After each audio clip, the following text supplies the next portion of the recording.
Hello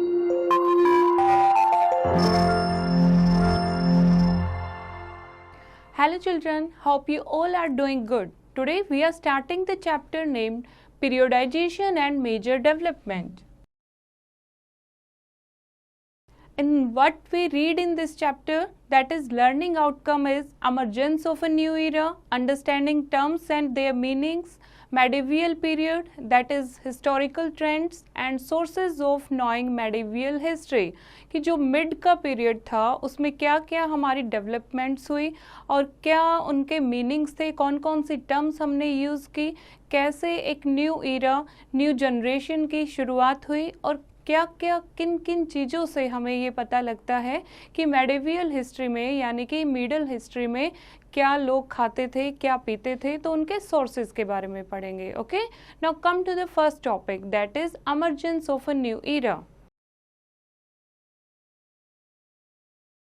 The medieval period in India covers the period from 700 CE to about 1750 CE. This long period of about 1100 years can be divided into two phases.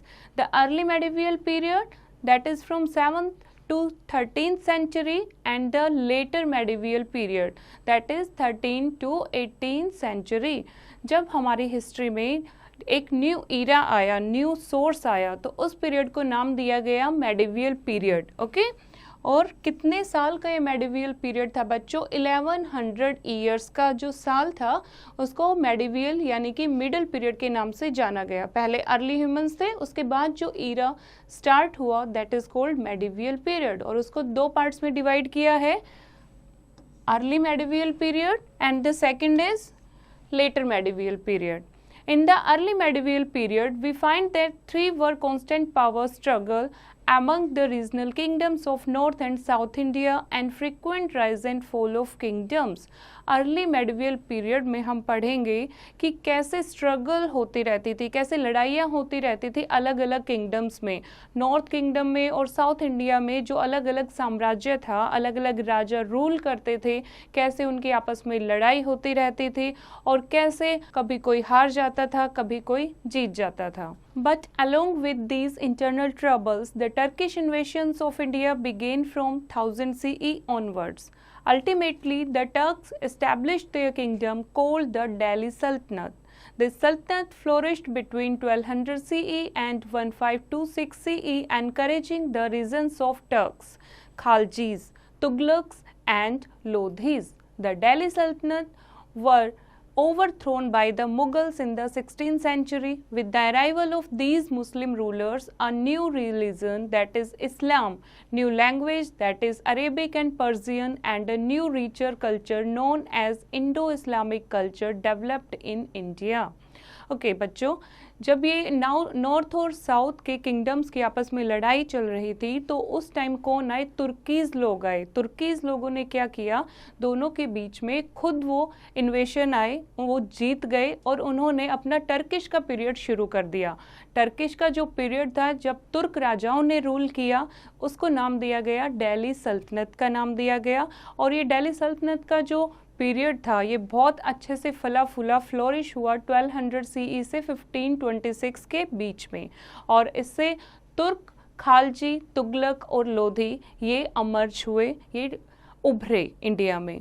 Okay, Delhi सल्तनत को किसने overthrow किया? उनका जो तकत था वो एकदम से पलट दिया जब मुगल्स आते हैं इंडिया में 16th सेंचुरी में. और जब मुगल्स आते हैं, मुगल किंग आते हैं, उसके साथ ही एक नया रिलीजन, नया धर्म आता है दैट इज़ इस्लाम. और इस्लाम के साथ साथ अरेबिक, पर्शियन और न्यू लैंग्वेजेस इंट्रोड्यूस होती हैं इंडिया में, जिसको नाम दिया गया इंडो इस्लामिक कल्चर, यानी कि इंडिया का और मुगल्स का जो इस्लामिक कल्चर था उसका mixture. Now, towards the end of the 15th century, European traders began trading with India. The first to arrive were the Portuguese. They were followed by the English, the Dutch and the French. By the mid-18th century, the English managed to outset the other European trading powers and started the process of conquering and colonizing India. Mughals के बाद 15th century का जब and होने वाला होता है तो European traders आते हैं जो कि व्यापार के लिए आए थे इंडिया में। और फर्स्ट यूरोपियन ट्रेडर में से कौन थे? जो पुर्तगाल से आए थे, that are Portuguese. Okay, Portuguese के बाद उसके बाद व्यापार करने के लिए ब्रिटिशर्स आते हैं, इंग्लिश, डच पीपल आते हैं और फ्रेंच पीपल आते हैं। जब 18th सेंचुरी में हम आते हैं, 18th सेंचुरी में जो इंग्लिश लोग आए थे, ब्रिटिशर्स आए थे, उनकी यूरोपियन ट्रेडिंग पावर बहुत ज़्यादा इंक्रीज़ हो गई थी। उन्होंने इंडिया को अपना अंडर यानी कब्जा कर लिया था इंडिया पर, अपना रूल चला रहे थे और अलग अलग कॉलोनी इंडिया की बनानी उन्होंने शुरू कर दी थी। तो उस time mid of 18th century जो इंडिया थी वो ब्रिटिशर्स की कॉलोनी थी। Okay, now come to did you know with the coming of the Turk and the Mughals, the new costumes like churidar kurta pyjama and sherwani आमज। जब तुर्क लोग आते हैं, मुगल्स आते हैं, तो इंडिया में एक नया पहनावा शुरू होता है चूड़ीदार कुर्ता पजामा का और शेरवानी का। Okay, now come to the next topic, that is understanding terms and their meanings. इस टॉपिक में हम पढ़ेंगे कौन कौन सी नई टर्म इंट्रोड्यूस हुई और किस लिए, क्या उनका मीनिंग था। India is a subcontinent, it refers to the area covered by India, Afghanistan, Pakistan, Nepal, Myanmar and Bangladesh. It in ancient times India was called Bharatvarsha, Jambudvipa and Aryavarta. India जो था बच्चों, इंडिया जो है वो एक सब कॉन्टिनेंट है। सब कॉन्टिनेंट का मतलब है कि इसके नेबरिंग कंट्री और इंडिया इज फॉर्म अ सब कॉन्टिनेंट। इसके नेबरिंग कंट्रीज हैं जैसे कि अफगानिस्तान, पाकिस्तान, नेपाल, म्यांमार एंड बांग्लादेश, तो सब मिलके इंडियन सब कॉन्टिनेंट बनाता है। पुराने टाइम में जो इंडिया था उसका नाम था भारतवर्ष या जम्बूविपा या फिर आर्यवर्त के नाम से बुलाया जाता था। India was also known as land across the river Sindhu. The Sanskrit word Sindhu was pronounced Hindu in old Persian. The Greeks referred to it as India. In the 13th century, Minhaj-e-Siraz is a chronicle described it as Hindustan, a land captured by Muhammad Ghori and comprised the area of Punjab, Haryana, Delhi and parts of modern Uttar Pradesh. Okay, India जो था बच्चे वो Sindhu river के किनारे बसा हुआ है। Sindhu river flow करती है इंडिया में। तो संस्कृत में जो सिंधु वर्ड है उसको जो पर्शियन लोग थे वो हिंदू प्रोनाउंस करते थे। तो एक मिन्हाज-ए-सिराज एक क्रॉनिकल था जो हिस्ट्री की स्टडी करता था, उसने नाम दिया इंडिया को हिंदुस्तान। और हिंदुस्तान नाम कब दिया? जब मोहम्मद गौरी इंडिया पर रूल कर रहा था और बहुत सारे स्टेट्स जैसे कि पंजाब, हरियाणा, दिल्ली और कुछ पार्ट्स ऑफ उत्तर प्रदेश पर उसने कब्जा कर रखा था, उसने वो इन्वेशन कर रखी थी। Okay, now Babur the first Mughal emperor used the term to describe the whole Indian subcontinent along with its flora and fauna. Hindu is in French became Inde, pronounced and the.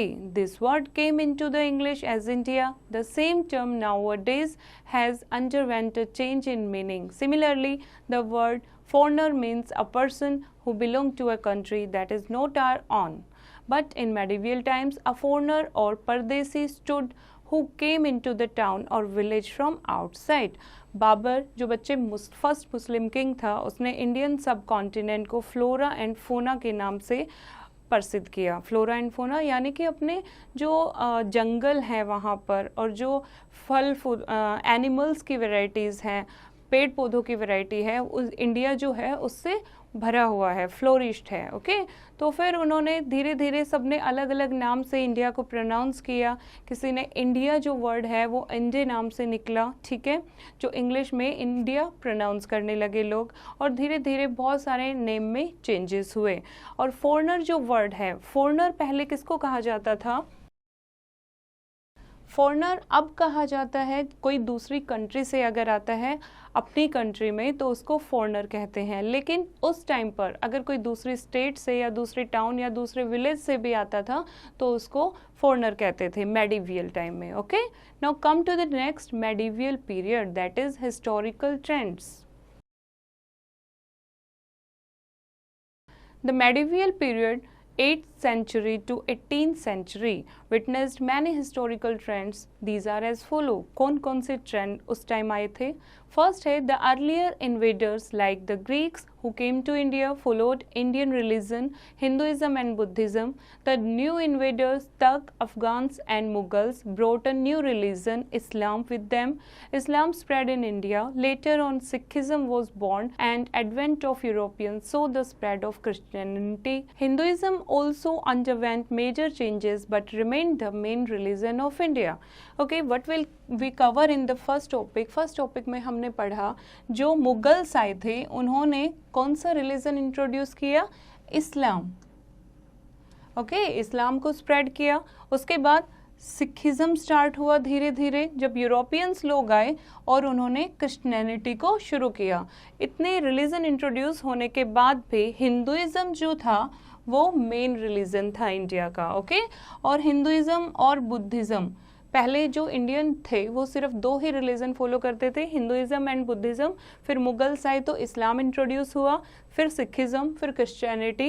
ये सारे रिलीजन इंडिया में emerged हो जाते हैं, introduce हो जाते हैं. Now come to the next. Due to interaction between old and new religions a new composite culture emerged in India. It reflected through language, sculpture, literature, art and architecture. जब इतने सारे religion introduce हो जाते हैं, पुराने और नए religion मिलके एक कंपोजिट कल्चर बनता है. कंपोजिट मीन्स मिक्सचर कल्चर बनता है. एक दूसरे से लोग आदान प्रदान करते हैं लैंग्वेज का, कपड़े एक दूसरे के देखते हैं, तो क्या होता है, कल्चर मिक्स हो जाता है. ठीक है, न्यू इंट्रोड्यूस हुई, न्यू लैंग्वेज इंट्रोड्यूस हुई, न्यू स्कल्पचर, मूर्ति, नई टाइप की मूर्तियाँ, आर्किटेक्चर, नए टाइप की लिटरेचर, आर्ट इंडिया में इंट्रोड्यूस हुई. Okay, now 2 new religion cults, that is Bhakti movement and Sufi movement, brought a new way of understanding between Islam and Hinduism. Emphasis was placed on peace, tolerance, unity, coexistence and brotherhood. 2 religion group शुरू होते हैं India में. कौन कौन से? भक्ति movement and Sufi movement. भक्ति movement और सूफी मूवमेंट बच्चे क्या था, इस्लाम और हिंदुइज्म का मिक्सचर था. मेन फोकस इन मूवमेंट का था कि इंडिया के लोगों में कैसे शांति, सहन शक्ति, कैसे एकता और कैसे एक साथ भाईचारे में वो लोग रह सकते हैं, कैसे उसका संदेश दिया जाए, ये इनका मेन पॉइंट था. Okay, now come to the next. The medieval India history saw many new development in social and economic fields. For irrigation, it was the Persian wheel. For weaving, the spinning wheel. And in combat, that is, firearms had been developed during the period. Items never eaten before like potatoes and corn and beverages like tea and coffee were now in common use. Due to greater mobility, new groups emerged in this period. One such group was the Rajputs, which derived their origin from Rajputas, and this term was used for the Kshatriya caste warriors and include rulers, chieftains, commanders and soldiers of monarch all over the subcontinent. With them, the other groups which emerged were Marathas, Sikh, Ahom, Jats and Kayasth. With gradual deforestation, land was reclaimed for cultivation.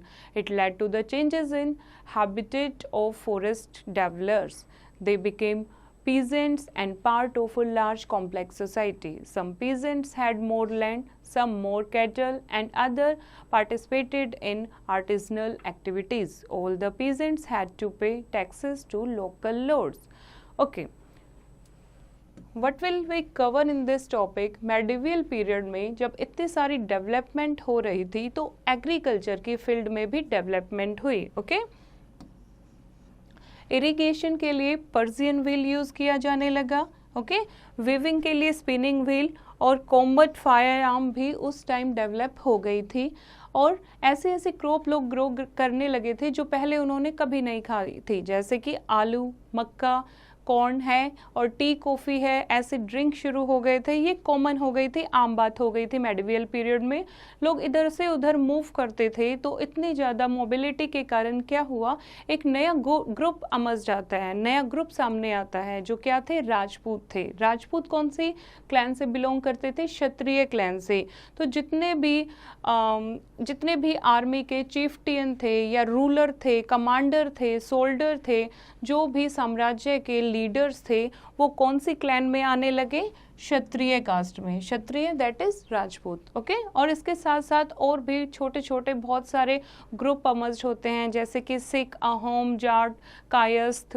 तो और इसमें क्या होता है, जो खेती बाड़ी है उसका भी एक अलग से डिफ्रेंसिएशन हो जाता है, और इतने ज़्यादा लोगों के रहने के कारण पेड़ों की कटाई ज़्यादा शुरू हो गई, और कुछ लोग पीजेंट्स, किसान बन जाते हैं और उनके पास ज़्यादा ज़मीन होती थी, और कुछ लोग क्या करते हैं, आर्टिसनल वर्क करते हैं, जैसे कि पॉटरी बनाना और ठीक है। और जो पीजेंट होते हैं, किसान होते हैं, वो अपने खेतों में काम करने के लिए टैक्स देते थे, लैंड टैक्स पे करते थे, okay. Sources of knowing medieval history. कैसे हमें मेडिवल हिस्ट्री के बारे में पता चलता है, वो हम सोर्सेज में पढ़ेंगे। The information about medieval period is derived from two sources, archaeological and literary sources. दो टाइप के सोर्सेज थे उस टाइम, एक आर्कियोलॉजिकल और एक लिटरेरी। और जो मॉन्यूमेंट्स कंस्ट्रक्टेड हैं उस टाइम के, वो अभी तक अच्छे से बने हुए हैं और गवर्नमेंट उनका ख्याल भी रख रही है, okay. Now come to the first, archaeological sources. Archaeological sources में क्या आता है, this groups of sources includes monuments, temples, inscriptions, coins, utensils, tools, weapons, ornaments, paintings etcetera.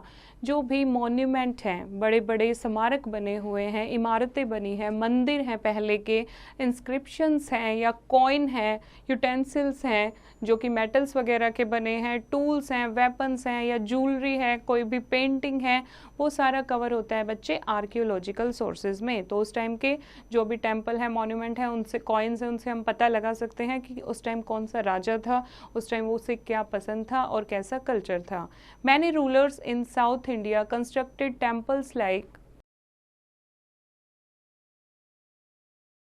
Brihadeshwara temple, Lingaraj temple, sun temple, Gangaikonda Cholapuram and so on. South के जो राजा थे उन्होंने अलग अलग मंदिर बनवाए हैं, इतने सुंदर अद्भुत मंदिर बनवाए हैं साउथ में, जैसे कि बृहदेश्वरा है, लिंगराज है, सन टेम्पल है और गंगईकोंडचोलापुरम टेम्पल है। तो in monumental traces we have mosques like Jama Masjid and Quwwat ul Islam, forts like Red Fort, Agra Fort and Amer Fort, tombs like Taj Mahal and Humayun Tomb, places like these at Jaisalmer, Jaipur and Jodhpur, and minarets like Qutub Minar. Further, there are epigraphic sources containing inscription in stone and copper plates. They gave us valuable information about rulers, their conquest, trades and prosperity. Paintings are another valuable source, particularly for the study of the Mughal period. Coins are equally important for the study of the history of medieval India. They give us dates of important political events. A book on coins titled Darya Paniksha, an examination of coins, was written during the reign of Alauddin Khalji. It listed details of coins minted during the reason of the sultan. Okay, south में जो king थे उन्होंने अलग अलग सुंदर सुंदर temple बनाए, बहुत सारे मॉन्यूमेंट्स हमें देखने को मिलेंगे, जैसे कि मुग़ल के अगर आप एग्जांपल लोगे तो जामा मस्जिद है, कुवैत उल इस्लाम फोर्ट हैं, जैसे कि लाल किला, आगरा फोर्ट, अमेर फोर्ट हैं। टॉम्ब्स के अगर आप एग्जांपल लोगे, ताजमहल, हुमायूं टॉम्ब, और भी बहुत सारे महल जोधपुर में है, जैसलमेर में है। ये आपको उस टाइम के राजाओं की प्रोस्पेरिटी, कितने अमीर थे वो, कितने रिच थे, क्या कल्चर था, उनके बारे में बहुत सारी चीज़ें बताते हैं, ओके। और मेन सोर्सेज क्या है, मेन सोर्सेज हैं वहाँ के कॉइन्स। कॉइन्स क्या है? कॉइन्स उस टाइम के राजा के टाइम पीरियड के बारे में बताता है, कौन सा राजा था, कितना पावरफुल था, उसके बारे में बताता है। ओके, तो मुगल पीरियड में बहुत सारे स्टोन कॉपर प्लेट्स मिले हैं और बहुत सारे कॉइन्स मिले हैं, पेंटिंग मिली है, जिससे उस टाइम के राजाओं का हमें पता लगता है। एक बुक भी है जिसका नाम है दरिया परीक्षा, जिसमें एन एग्जामिनेशन ऑफ कॉइन्स, बहुत सारे कॉइन्स के बारे में लिखा हुआ है कि कब कौन सा कॉइन इंट्रोड्यूस हुआ। ओके, और Alauddin Khalji, it listed details of coin minted during the reason of the sultan. और कब हुआ था ये बुक लिखी गई है written during the reason of Alauddin Khalji, जब अलाउद्दीन खालजी का इंडिया में रूल था, इंडिया में वो राज कर रहा था, उस टाइम पर ये बुक लिखी गई। तो उस टाइम के राजा के बारे में कितनी प्रॉस्पेरिटी थी, कितना वो पावरफुल था, वो बताया गया है। ओके, तो कुछ पुराने कॉइन्स की आपको यहाँ पर बुक में पिक्चर भी दी गई है, इस टाइप के वहाँ पे कॉइन्स थे। Okay, now come to the next sources, that is literary sources. अभी हमने पढ़े आर्कियोलॉजिकल सोर्सेज जो कि बिल्डिंग पेंटिंग से रिलेटेड थे। अब हम पढ़ेंगे लिटरेरी सोर्सेज, मतलब जो लिखी हुई चीज़ें हमें मिली हैं।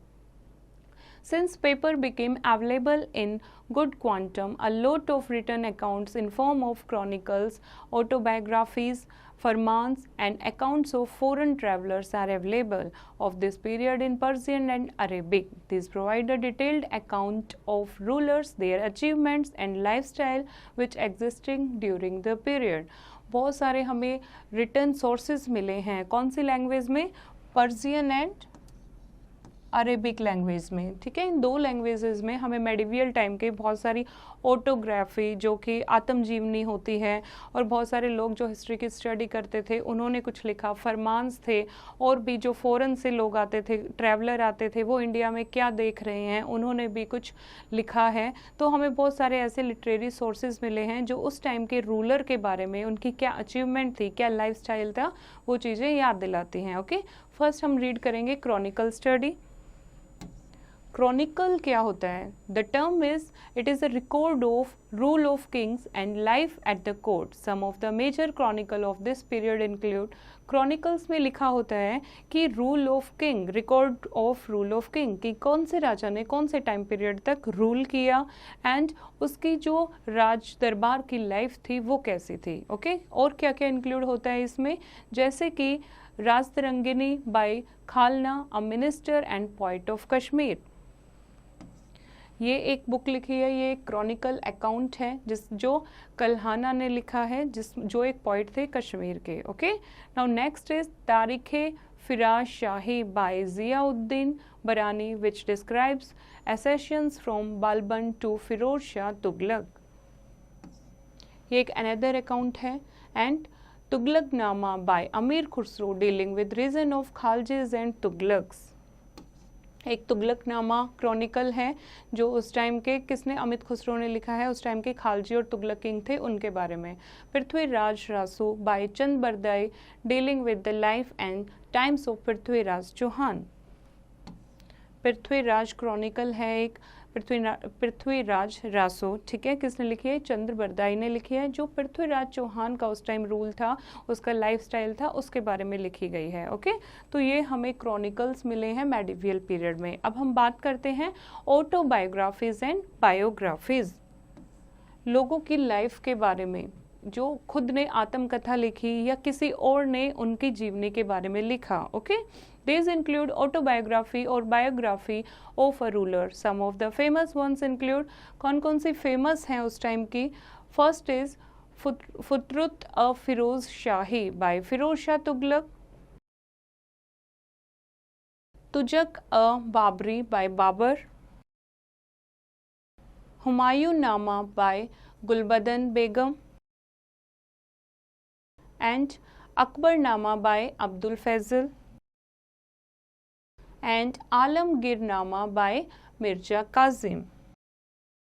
ये उस टाइम की कुछ ऑटोबायोग्राफी या बायोग्राफीज हैं। ओके, नेक्स्ट है एडमिनिस्ट्रेटिव रिकॉर्ड्स, या हम कह सकते हैं उसको फरमान्स। These include documents, letters and farmers issued or written by ruler to improve their administration. फरमान या फिर एडमिनिस्ट्रेटिव रिकॉर्ड, जो उस टाइम का रूलर था वो जो फरमान देता था किसानों को या किसी को भी कोई लेटर इशू करता था तो उसके बारे में जो डॉक्यूमेंट्स हैं दैट इज़ कॉल्ड फरमान, तो वो हमें कुछ मिले हैं.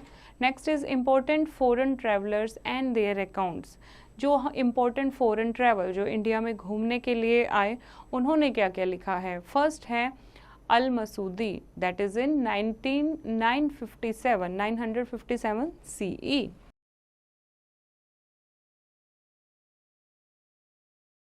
He was an Arab traveler who gave an extensive account of India. अल मसूदी कौन था? अल मसूदी एक अरेबियन ट्रैवलर था, अरब देश से आया था जिसने इंडिया के बारे में बहुत सारी चीज़ें लिखी. Now next is Al-Biruni. He is Al-Biruni and he came to India along with Muhammad of Ghazni. He travelled all over India and wrote a book, Kitab-ul-Hind, describing the social, religious and political condition of India. जब Alauddin Mohammad Ghazni India में आया था उसके साथ आया था अल-बरूनी और उसने बहुत सारी चीज़ें लिखी इंडिया के बारे में जिसको एक बुक में किताबुल हिंद के नाम से कंपोज किया.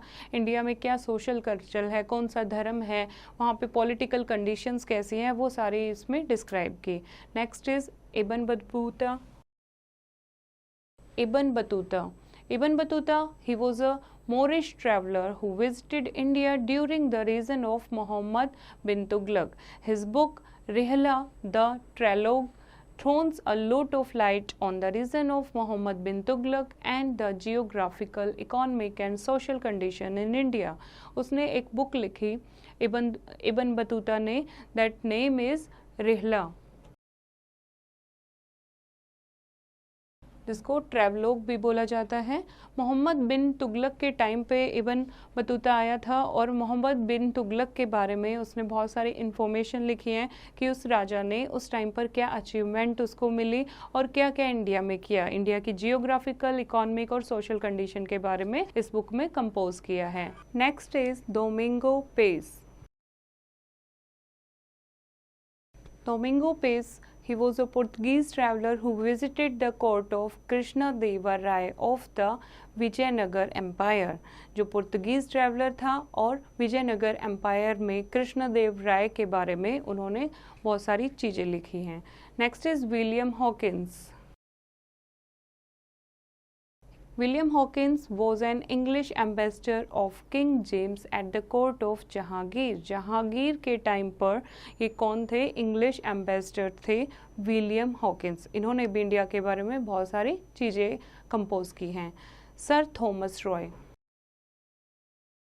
Sir Thomas Roy was an ambassador of King James I at the court of Jahangir, the Mughal emperor.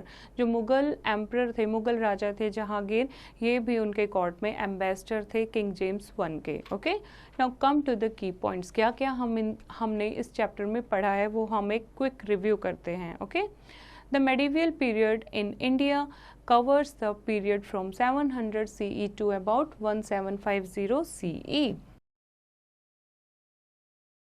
700 CE से 1750 CE का जो पीरियड था उसको मेडिवियल पीरियड यानी कि मिडल पीरियड के नाम से जाना जाता है. India is a subcontinent. It refers to the area covered by India, Afghanistan, Pakistan, Nepal, Myanmar and Bangladesh.